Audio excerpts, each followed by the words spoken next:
കനത്ത മഴയിൽ തിരുവനന്തപുരം ചാല government U P സ്കൂളിന്റെ മതിലിടിഞ്ഞു വീണു. ഇന്ന് ഉച്ചയോടെയാണ് അപകടമുണ്ടായത്. സ്കൂൾ പ്രവൃത്തി ദിവസമല്ലാത്തതിനാൽ വൻ അപകടം ഒഴിവായെന്ന് നാട്ടുകാർ.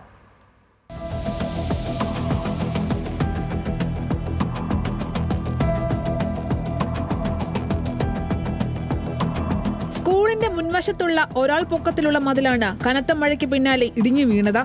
സ്കൂൾ പ്രവൃത്തി ദിവസമല്ലാത്തതിനാൽ വലിയ ദുരന്തമാണ് ഒഴിവായതെന്ന് PTA പ്രസിഡന്റ് ന്യൂസ് മലയാളത്തോട് പറഞ്ഞു. ഇത് കാണുമ്പോഴത്തേക്കും എന്തു പറയാൻ, കൈയും കാലും ഒക്കെ വിറയ്ക്കുകയാണ്. എന്തെങ്കിലും എത്രയും പെട്ടെന്ന് തന്നെ ഇനിയെങ്കിലും അധികാരികൾ കണ്ണു തുറന്ന് എത്രയും പെട്ടെന്ന്, ഇത് ഈ സ്കൂളിൻ്റെ അവസ്ഥയല്ല, ഈ പരിസരത്തുള്ള മിക്ക സ്കൂളിൻ്റെ അവസ്ഥ ഇതാണ്. കാരണം വർഷങ്ങളായി പഴക്കമുള്ള സ്കൂളാണ്. ചാലയിലെ തിരക്കേറിയ റോഡിനോട് ചേർന്നാണ് മതിലുള്ളത്. അപകട സ്ഥലത്ത് നിന്ന് തലനാരിഴയ്ക്ക് രക്ഷപ്പെട്ട നാട്ടുകാരനായ ഉണ്ണിക്ക് ഇതുവരെ ഞെട്ടൽ മാറിയിട്ടില്ല. എൻ്റെ വണ്ടി അവിടെ ഇരിപ്പുണ്ടായിരുന്നു. ഒരു വലിയ ശബ്ദം കേട്ടതും അങ്ങ് പോയി നോക്കിയപ്പം ജസ്റ്റ് മിനിറ്റ്, ഒരു 5 മിനിറ്റും കൂടെ കഴിഞ്ഞിരുന്നെങ്കിൽ എൻ്റെ വണ്ടിയുടെ പുറത്തൂടെ വീണ് ഞാനും അപകടത്തിൽ പെട്ടേനെ. എന്തുകൊണ്ടോ രക്ഷപ്പെട്ടു ഇപ്പുറത്തോട്ട് വന്നു. ഇടിഞ്ഞു വീണ മതിലിനോട് ചേർന്നുള്ള മറ്റു ഭാഗങ്ങളും അപകട ഭീഷണിയിലാണ്. എന്താണ്ട് ഇപ്പുറത്തെ സൈഡിലോട്ട് ഇടിഞ്ഞു വീഴാൻ വേണ്ടിയിട്ട് നിൽപ്പുണ്ട്.